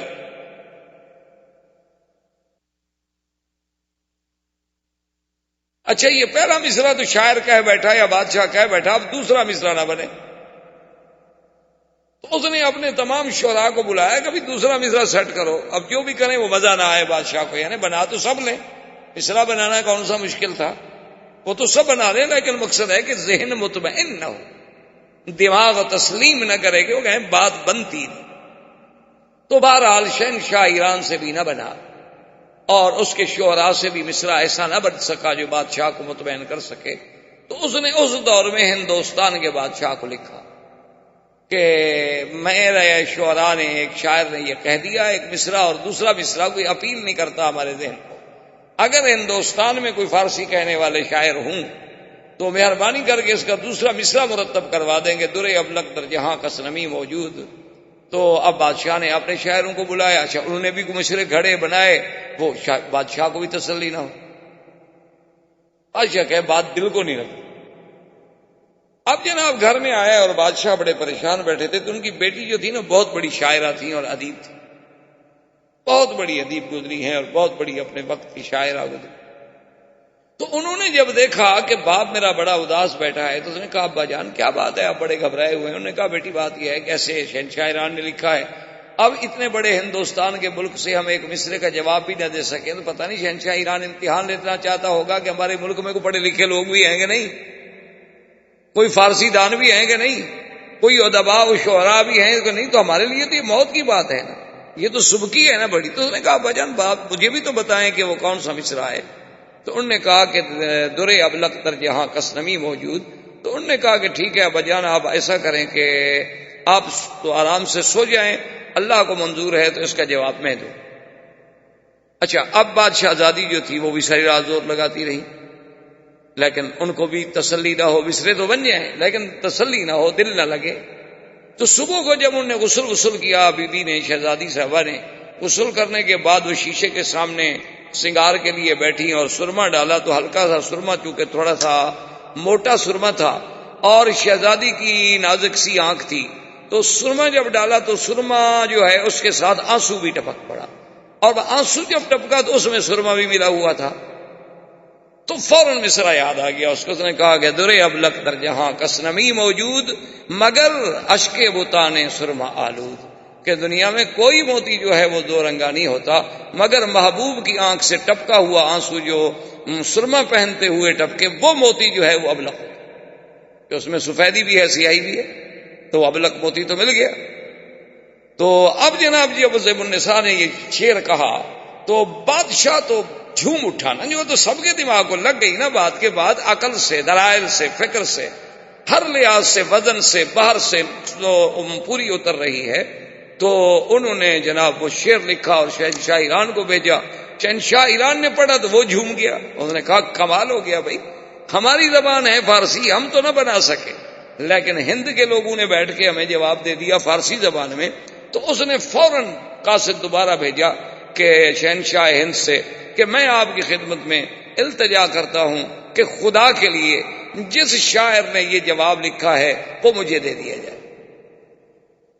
اب ایک اور مصیبت بن گئی شہنشاہ ہند کے لیے کہ بھائی اچھا جواب لکھا کہ بیٹی بھی دے دوں۔ اب جناب جب وہ جواب آ گیا، وہ خط آ گیا، اب بادشاہ پھر پریشان ہو گیا۔ بیٹی نے پوچھا کیا بات ہے آپ کیوں پریشان؟ انہوں نے کہا ایسے ہوتا ہے کوئی ایسی بات؟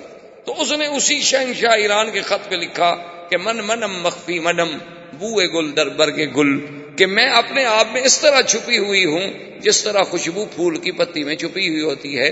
تو آپ کو پھول سونگھنے سے، خوشبو سونگھنے سے کام ہے، پتی چیرنے سے کام نہیں ہے۔ تو لکھ کے صبح بادشاہ نے دستخط کیے تو بادشاہ ایران سمجھ گیا کہ ان کی بیٹی کا شعر ہے، تو اس نے معذرت کر لی۔ تو ادیب لوگ اس قسم کے ہوتے تھے، فصیح لوگ اس قسم کے ہوتے تھے کہ اشارات کی زبان سمجھ جاتے تھے۔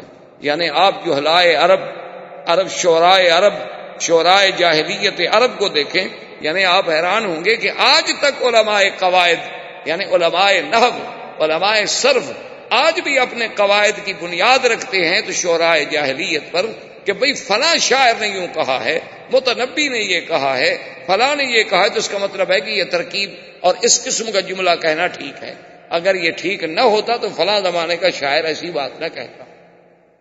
لیکن اللہ نے جب حضور صلی اللہ علیہ وسلم کو قرآن کا معجزہ دے کے بھیجا تو کسی عالم نے کیا اچھی بات لکھی ہے، اس نے کہا کہ قرآن اپنے اندر ایک ایسا معجزہ تھا کہ اگر کسی صحرا میں رکھ دیا جائے اور کوئی بتانے والا بھی نہ ہو کہ یہ کون سی کتاب ہے، تو ہر پڑھنے والے کو اعتراف کرنا پڑے گا کہ مخلوق کی کلام، یہ کسی بندے کا کلام نہیں ہو سکتا، یہ لازماً کسی غیر مخلوق کا کلام ہے، اللہ کا کلام ہے، لیکن یہ کسی انسان کا کلام نہیں ہو سکتا، کیونکہ انسان کے کلام میں یہ نہیں ہو سکتا کہ بیک وقت مدح بھی ہو، بیک وقت ذم بھی ہو، ترغیب بھی ہو، ترہیب بھی ہو، وعد بھی ہو، وعید بھی ہو، اور پھر الف سے لے کر یہ تک ایک اسلوب ہو، ایک ترتیب ہو کہ بظاہر دیکھو تو سمجھ نہ آئے، جب غور کرو تو ایک ایک حرف میں تمہیں موتی ملے، ایک ایک حرف میں تمہیں احکام ملیں، ایک ایک حرف میں تمہیں مسائل ملیں۔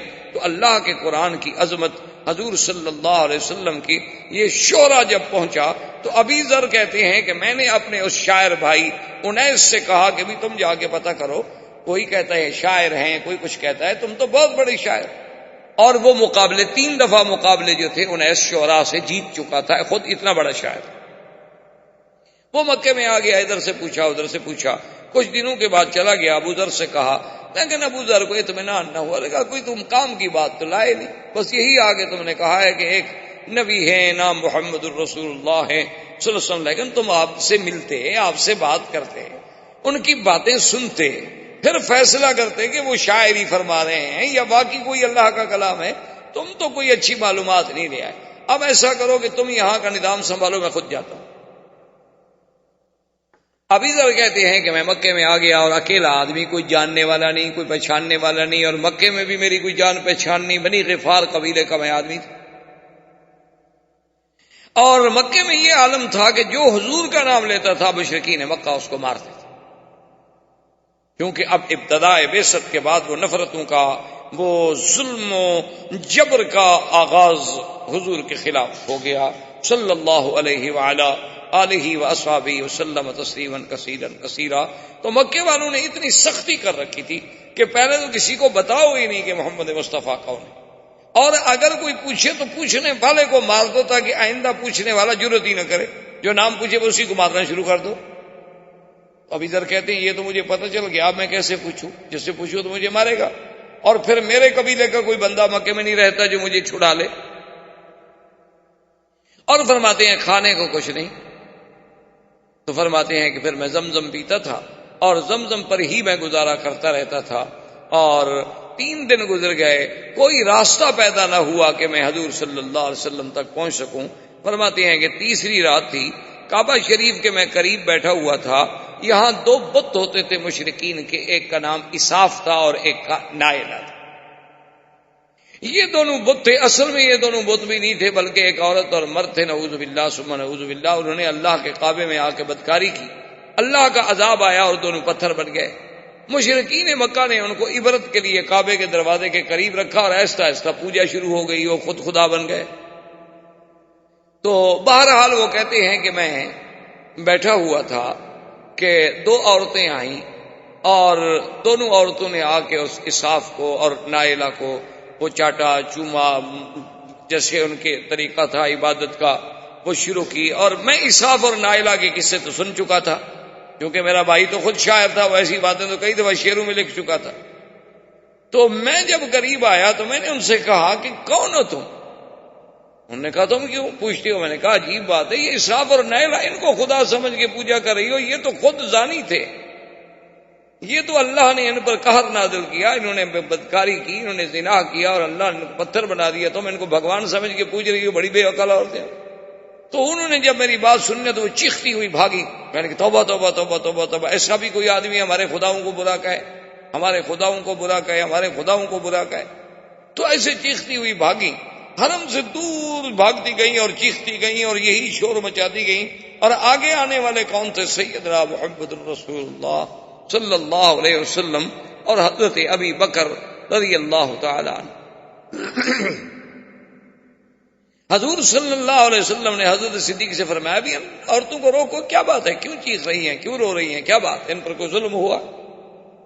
تو حضرت صدیق نے روکا اور پوچھا، انہوں نے کہا جی اور کی بات ہے، اللہ کے کعبے میں آدمی کھڑا ہے اور ہمارے خداؤں کو گالیاں دیتا ہے۔ انہوں نے کہا کون سے خدا؟ انہوں نے کہا اسراف و نائلہ کو گالیاں دے رہا ہے۔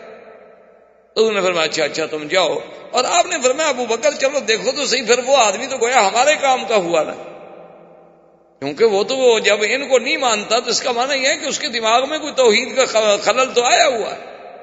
تو فجاء ابی بکر فجاء رسول اللہ صلی اللہ علیہ وسلم، حضرت ابی ذر کہتے ہیں کہ آقا بھی اور حضرت صدیق بھی دونوں میرے پاس تشریف لائے، اور میں اسی جگہ کعبۃ اللہ کے قریب بیٹھا ہوا تھا۔ میں نے پوچھا تو آپ نے کہا کہ اچھا تم اسحاق اور نائلہ کو برا کہہ رہے تھے. اس نے کہا کہ جی ہاں میں کہہ تو میں رہا تھا, آپ کون ہیں؟ فریا رسول اللہ, حضور بڑے خوش فرمائے انا محمد الرسول اللہ, میں ہی وہ اللہ کا بھیجا ہوا رسول ہوں. تو اس نے کہا کہ حضور میں تو آپ سے باتیں کرنا چاہتا ہوں. آپ نے فرمایا اذا رآک کفار قریش نازوک, کہ تمہیں کفار قریش جو ہیں وہ بڑی تکلیفیں پہنچائیں گے. ایسا ہے کہ تم ابھی اپنے آپ کو تو ظاہر نہ کرو, کل فلاں وقت میں ہم آئیں گے حرم میں, اور جب ہم واپس جانے لگے تو تھوڑا دور رہ کر ہمارے پیچھے پیچھے چلے آنا, اور جس مکان میں ہم جائیں اس مکان میں آ جانا, اور پھر وہاں بیٹھ کے بات کریں. تو ابی ذر کہتے ہیں کہ دوسرے دن حضور صلی اللہ علیہ وسلم اپنے وعدے کے مطابق تشریف لائے, اور وہاں عبادت کرنے کے بعد جب جانے لگے تو میں آپ کے پیچھے چلا. تو حضور دار ارقم میں تشریف لے گئے. دار ارقم جو ہے جہاں اب صفا مروہ ہے, بالکل اس کے قریب ایک گھر تھا, ایک مکان تھا جس کا نام دار ارقم تھا, اور اس کا بھی ایک بہت بڑا تاریخ میں ایک مقام ہے کہ حضرت عمر بھی وہاں اسلام لائے, ابی ذر بھی وہاں اسلام لائے, سیدنا حمزہ بھی وہاں اسلام لائے. لیکن چونکہ حرم کی توسیع میں صفا مروہ کے بڑھانے میں ضرورت تھی, تو اب تو وہ حرم کا ایک حصہ بن گیا.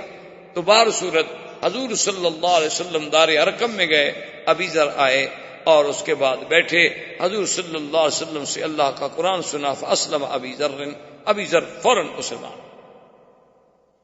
حضور نے فرمایا کہ ابی ذر دیکھو تم کمزور آدمی ہو, اور تم جو ہے ابھی اس کو اپنے اسلام کو اخفاء میں رکھو.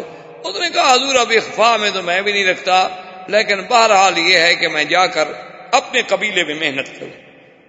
تو حضرت ابی ذر پھر تشریف لے گئے بنی غفار میں, تقریباً 15 سال دعوت اسلام دیتے رہے. اور اس وقت ابھی کوئی احکام تو نازل نہیں ہوئے تھے نا, کہ نماز سکھائی جائے, روزہ سکھایا جائے, حج سکھایا جائے, یہ تو احکام ابھی نازل ہی نہیں ہوئے.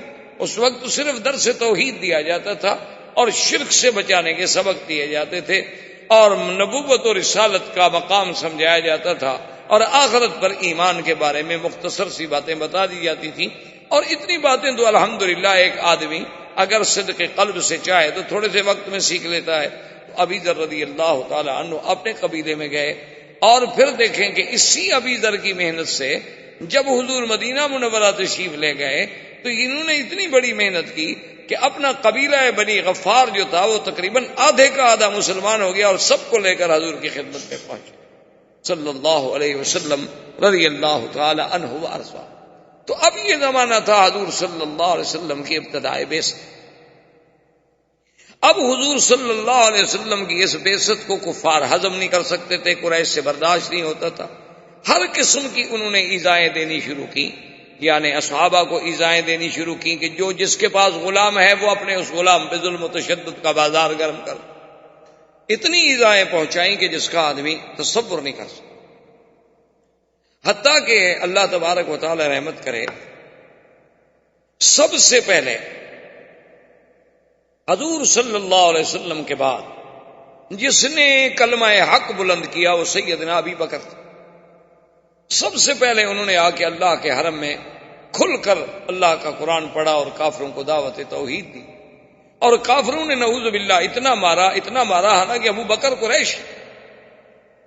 حتیٰ کہ تاریخ میں آتا ہے کہ سیدنا ابو بکر کا چہرہ خون میں بھر گیا, یعنی پتہ نہیں لگتا تھا کہ چہرہ کہاں, اتنا خون بہایا گیا. اور اس کے بعد حضرت عبداللہ ابن مسعود رضی اللہ تعالی عنہ نے حضرت ابو بکر کے بعد وہ والے صحابی ہیں جنہوں نے کعبۃ اللہ میں آ کر قریش کے سامنے کھڑے ہو کر قرآن پڑھا. اور ایک روایت میں ہے کہ سورۃ الرحمن پڑھی, اور کافروں نے مارنا شروع کیا. وہ مار رہے ہیں, وہ پڑھ رہے ہیں, وہ مار رہے ہیں, وہ پڑھ رہے ہیں, مار کھاتے رہے, لیکن سورت پوری مکمل کر. اور بڑے کمزور آدمی تھے, خفیف آدمی تھے, آپ کی پنڈلیاں مبارک بڑی پتلی تھی. تو ایک دن ایک صحابی ہنس پڑے تو حضور نے فرمایا کیا کہہ رہے ہو, اگر ایک پلڑے میں جبل احد رکھا جائے اور ایک پلڑے میں عبداللہ ابن مسعود کی پنڈلی رکھی جائے تو یہ بھاری ہو جائے گی, اتنا شان والا ہے میرا صحابی. تو عبداللہ ابن مسعود کو بھی دوسرے دن حضور نے فرمایا کہ عبداللہ ابن مسعود تم ایسی کوشش نہ کرو, تم کمزور آدمی ہو, قریش تمہیں ماریں گے, کل بھی تمہیں اتنا مارا. اس نے کہا لو امرتنی رسول اللہ لقرأت اليوم, اگر آپ مجھے حکم دیں تو آج میں پھر جا کے پڑھوں قرآن. ماریں گے تو ماریں گے, کیا ہوگا. اب حضور صلی اللہ علیہ وسلم کے خلاف قریش نے محاذ بنایا, اور ابی طالب کے پاس آئے اور ابی طالب سے آگے کہنے لگے کہ بھئی اب ہم تنگ آ چکے ہیں، دو باتیں چن لو، یا تو حضور صلی اللہ علیہ وسلم سے علیحدہ ہو پھر ہم خود نمٹ لیں گے، یا پھر حضور صلی اللہ علیہ وسلم کو دعوت توحید سے روک دو۔ وہ آپ کا مشہور تاریخ میں آج تک جو جملہ ہے کہ جب ابی طالب نے حضور سے قریش مکہ کے سرداروں کا مطالبہ رکھا تو آپ نے فرمایا واللہ یا امّے، میرے چچا خدا کی قسم ہے، لو وضعوا الشمس فی یمینی والقمر فی یساری، اگر یہ سورج لا کے میرے داہنے ہاتھ پہ رکھ دیں اور چاند کو میرے بائیں ہاتھ پہ رکھ دیں، میں ان کو تو ٹھوکر مار سکتا ہوں لیکن اللہ کی توحید کو میں نہیں چھوڑ سکتا۔ ابی طالب نے بھی کہا کہ اچھا بھائی میں کیا کروں۔ دوسرے دفعہ ابی طالب کے پاس وفد لے کے آئے اور ایک دفعہ بڑی عجیب بات کی کہ انہوں نے کہا کہ ایسا کرتے ہیں کہ حضور کا مقابلہ کرنے کے لیے بھئی ہم خود کیوں نہ ایک آدمی پیدا کریں۔ تو انہوں نے نضر ابن الحارث کو پیدا کیا۔ نضر ابن الحارث جو ہے یہ بڑا شاعر تھا، بڑا ادیب تھا اور بڑا لفاظ تھا اور بڑا قصہ گو آدمی تھا۔ ان نے اس کی ڈپٹی یہ لگا دی کہ تم کوئی کام نہ کرو، ہم تمہارے گھر کا سارا خرچ برداشت کر لیں گے، جہاں حضور بیٹھ کے قرآن پڑھیں تم ساتھ قریب بیٹھ کے اپنے قصے کہانیاں شروع کر دو، تاکہ حضور کے پاس لوگ نہیں جائیں گے، تقسیم ہوتے چلے جائیں گے۔ وہ ایک دن، 2 دن، 3 دن، 4 دن کے بعد جھوٹ کا قصہ تو ختم ہو گیا، اتنے جھوٹے قصے سنایا اور قرآن کا مقابلہ کیسے کرے۔ تو جب ان کی یہ چال بھی ناکام ہو گئی، نضر بن الحارث بھی ناکام ہو گیا، اب انہوں نے ایک اور چال چلی۔ وہ چال یہ تھی کہ ایک لڑکا تھا عمار، بعد نے اس کا نام عامر لکھا ہے، بعد نے عمار لکھا ہے، بڑا ہی خوبصورت لڑکا تھا اور اتنا سمجھدار، اتنا ذہین، اتنا ذکی کہ کوئی آدمی اس کو دیکھتا تو بس وہ پاگلوں کی طرح دیکھتا ہی رہ جاتا۔ وہ اس بچے کو لے کے ابی طالب کے پاس آئے اور کہنے لگے کہ ابی طالب ایسا کرو کہ اس بچے کو تم لے لو اور اس کے بدلے میں ہمیں محمد مصطفیٰ دے دو، ہم نے تمہیں حضور کے بدلے میں ایک بچہ دے دیا ہے اور ہم نہیں برداشت کر سکتے اپنے خداؤں کی برائی کہ ہر وقت اللہ کے نبی ہمارے اسلاف کو اور ہمارے آباؤں کو کہتے ہیں وہ پاگل تھے، وہ مشرک تھے، وہ جہنمی تھے، یہ ہم نہیں برداشت کرتے۔ تو ابی طالب نے کہا عجیب لوگ ہو بھائی، تم اپنی طرف سے بڑی سوچ کے آئے ہو، لیکن ہے بڑے عجیب لوگ کہ میں اپنے حقیقی چچے کے بھائی کے بیٹے کو تو تمہارے سپرد کر دوں اور لوگوں کے بچوں کو پالتا رہوں۔ یعنی تم نے ابی طالب کو اتنا کم عقل سمجھا ہے کہ میں غیروں کے بیٹے کو لے کر اس کی تو حفاظت کروں اور اپنا بھائی کا بیٹا جو ہے وہ تمہارے سپرد کر دوں کہ تم اس پہ ظلم کرو، میں محمد پاک کو نہیں چھوڑ سکتا۔ دیکھیں کہ بعض اوقات اپنے قبیلے کی غیرت بھی بڑی عجیب ہوتی ہے نا جی۔ تو حضور پاک نے ابی طالب سے اور ان کے بیٹوں سے اور وہاں جو موجود تھے قبیلہ بنی ہاشم بنی عبد المطلب کے لوگوں سے کہا کہ دیکھو سنو، میری وجہ سے تم کیوں مصیبت میں مبتلا ہوتے ہو؟ تم علیحدہ ہو جاؤ، میں نے تو اللہ کا فرض پورا کرنا ہی کرنا، میں نے تو خدا کو اللہ کی توحید بیان کرنی ہے اور خدا کے حکم کو پورا کرنا ہے۔ لیکن دیکھیں انہوں نے کہا کہ محمد سنو، ہم تمہارے دین پہ تو نہیں ہیں، لیکن خدا کی قسم ہے تم جاؤ اللہ کے دین کی دعوت دو، جو تمہارا مقابلہ کرے گا ہم تمہارا ساتھ دیں، ہم تمہارا دین نہیں قبول کرتے لیکن ہم تمہاری اہانت اور تمہاری تکلیف نہیں برداشت کرتے۔ تو اسی طرح آتا ہے کہ حضور صلی اللہ علیہ وسلم اللہ کے کعبے میں عبادت کر رہے تھے کہ ابو جہل لعنت اللہ علیہ، جو سب سے بڑا دشمن اسلام، دشمن رسول صلی اللہ علیہ وسلم، بلکہ حضور نے فرمایا کہ فرعون هذه الامہ، میری امت کا اگر کوئی فرعون ہے تو ابو جہل۔ اور ایک روایات میں یہ بھی آتا ہے حضور نے فرمایا کہ فرعونی اشد من فرعون موسیٰ، کہ میرا فرعون جو ہے وہ موسیٰ علیہ السلام کے فرعون سے بھی بڑا سخت ہے۔ کہ موسیٰ علیہ السلام کے زمانے میں جو فرعون تھا اس کو تو ایک غوطہ لگا پانی میں اور کہنے لگا آمنت برب موسیٰ و ہارون، اور یہ بدبخت مرتے وقت بھی کلمہ نہیں پڑھا اور ایمان نہیں لے آیا۔ تو یہ فرعون جو ہے اشد من فرعون۔ تو حضور صلی اللہ علیہ وسلم کے قریب آیا اور کہنے لگا کہ یا محمد صلی اللہ علیہ وسلم، کہنے لگا کہ دیکھو تم جانتے ہو کہ اس وقت میں سردار مکہ ہوں، تم جانتے ہو کہ اس وقت میرا قبیلہ جو ہے بنی مخزوم، وہ کتنا بڑا قبیلہ ہے، بنو مخزوم قبیلے کا تھا، قریش تھا، قریبی تھا، اور میں تمہیں کہتا ہوں کہ آئندہ نہ تو تم اللہ کے کعبے میں یہاں آ کر عبادت کرنا ظاہراً کھلے ہو کر، اور نہ ہی یہاں کھڑے ہو کے کسی کو توحید کا سبق پڑھانا، ورنہ نعوذ باللہ کچھ ہو جائے، سارے قریش والے میرے خلاف کھڑے ہو جائیں، لیکن یہ ہے کہ میں آپ کو پھر زندہ نہیں چھوڑوں۔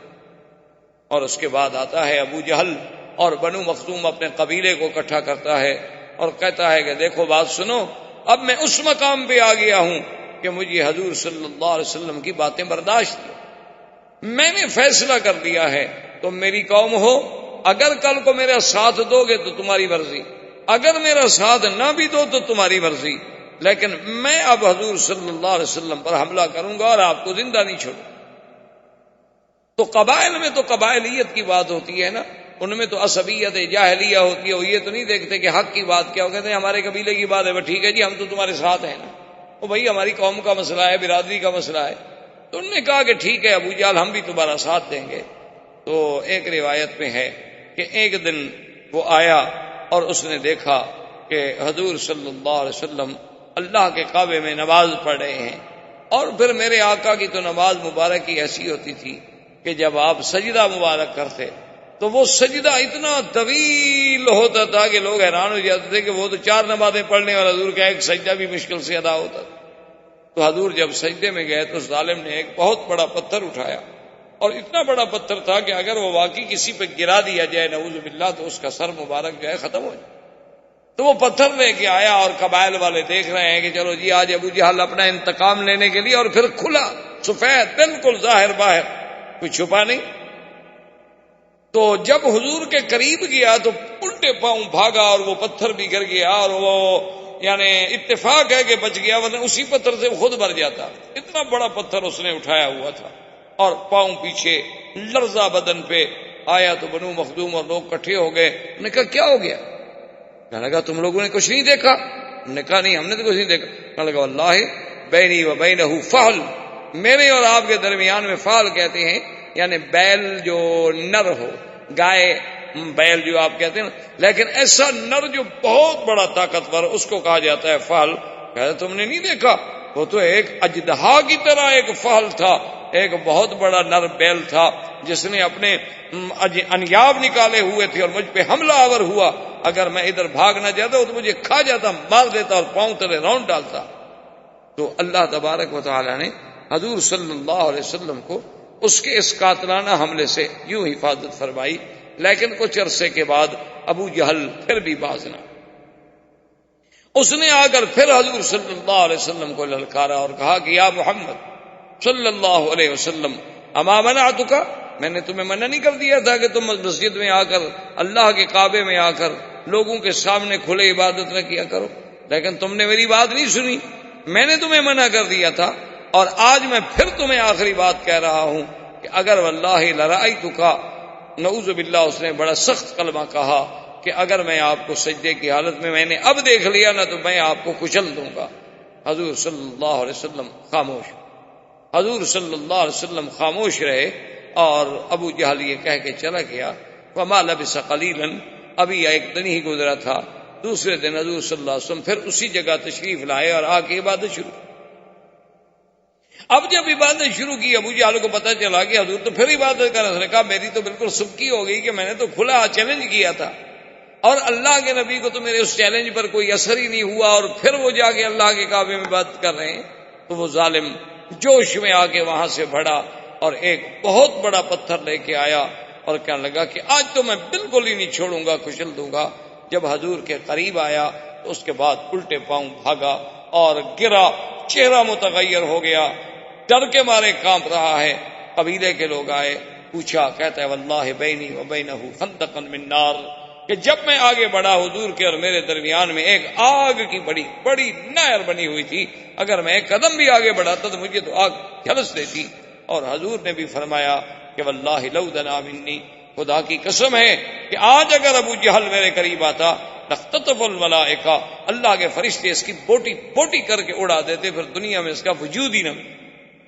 تو اب حضور صلی اللہ علیہ وسلم کی زمانہ بعثت کا، یعنی آپ کی دعوت کا، آپ کی تبلیغ کا، آپ کے انذار کا، اور کفر کے مقابلے کا، اور کفر کے ظلم و تشدد کا دور شروع ہو گیا کہ ایسے ایسے، اور خدا کی قدرت دیکھیں کہ یہ جو آپ کا 13 سالہ دور ہے مکی زندگی کا، یہ ایک دن کا دور نہیں، 2 دن کا دور نہیں، 4 دن کا دور نہیں، 13 سال 13 سالہ زندگی کا دور اور صبر محض.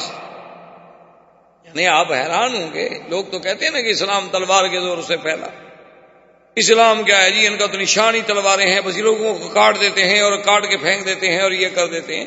13 سال تک اللہ کے نبی نے دعوت کے میدان میں جو تکلیفیں اٹھائی ہیں، جواب کیا تھا؟ صبر محض کے رسول فاصبر کما صبر، فاصبر کما صبر اولو العزم من الرسل. کہ محمد عربی صلی اللہ علیہ وسلم آپ صبر کریں بس. یعنی صحابہ کو انگاروں پہ تڑپایا جا رہا ہے اور حضور گزرتے ہیں تو کہتے ہیں صبر. صحابہ کو نعوذ باللہ یعنی تپتی ہوئی ریت پر لٹا کے اتنے بڑے بڑے کانٹے کھجوروں کے لے کے چبھوئے جاتے تھے اور اسی سے خون نکلتا تھا، پیپ نکلتی تھی، لیکن اس کو حضور پاک کا سبق تھا کہ صبر. تم کچھ دیکھو نا جی، کمزور آدمی کچھ نہ کر سکے تو چلو ایک دفعہ تو تھپڑ مار دے گا نا، اگلا آدمی چاہے پھر جو مرضی ہے کر. لیکن حکم یہ تھا کہ فاصبر، صبر، کچھ نہیں کہ کوئی جواب نہیں. تو متواتر 13 سال تک مسلمانوں نے اتنی زبردست تکلیفیں برداشت کی کہ جس کا تصور نہیں ہو سکتا. آپ حیران ہوں گے کہ بی بی سمیہ جو اسلام لائی حضور صلی اللہ علیہ وسلم پر، ابو جہل ظالم نے اسے کہا کہ اسلام چھوڑ دو. بی بی سمیہ نے کہا کہ اب تو میں حضور صلی اللہ علیہ وسلم کا دامن مبارک نہیں چھوڑ سکتا. تو پتہ ہے اس ظالم نے کیا عذاب دیا؟ اس نے 2 سرکش اونٹ منگوائے. بی بی سمیہ کے دونوں ٹانگوں میں رسے باندھے گئے، ان رسوں کو اونٹوں کے گلے میں ڈالا گیا اور دونوں اونٹوں کو مخالف سمت میں دوڑایا گیا اور بی بی صاحبہ کا بدن جو تھا وہ 2 حصوں میں تقسیم ہو گیا اور ظالم نے نیزہ مارا جو بی بی صاحبہ کو لگا. یعنی آپ اندازہ کریں ظلم و تشدد کا کہ ایک زندہ انسان کو یعنی یوں پکڑ کے جیسے آپ مرغی کو 2 حصے کرتے ہیں یا کسی بکری کو آپ 2 حصوں میں تقسیم کرتے ہیں، یہ کہہ دینا تو بڑا آسان، لیکن اسی طرح تقسیم کر دیا گیا. لیکن اس وقت بھی ان کی زبان پہ تھا اشہد ان لا الہ الا اللہ واشہد ان محمد رسول اللہ. تو حضور صلی اللہ علیہ وسلم نے یعنی اس سے بڑا کوئی ظلم ہوگا کہ میرے آقا طواف کر رہے ہیں، حالت طواف میں ہیں اور قریش باہر آ کے بیٹھ جاتے، جن کے قریب حضور گزرتے تو وہ گالیاں دینی شروع کر دیتے، جن کے قریب حضور صلی اللہ علیہ وسلم گزرتے تو حضور کی شان میں پھپتیاں کسنی شروع کر دیتے.